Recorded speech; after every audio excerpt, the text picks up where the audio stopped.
I respect even the young Caymanian lady, Mr. Speaker. I respect her.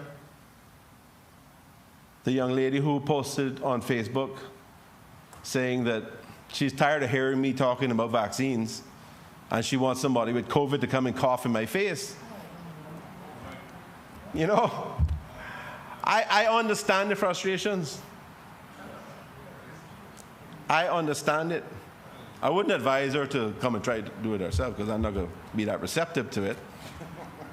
But I understand. I understand, Mr. Speaker.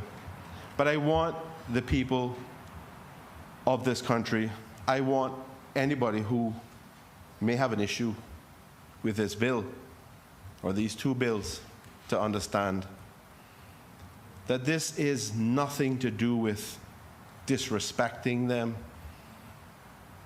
This comes from a position of care. This comes from a place of wanting the best for this country. That's where it comes from, Mr. Speaker.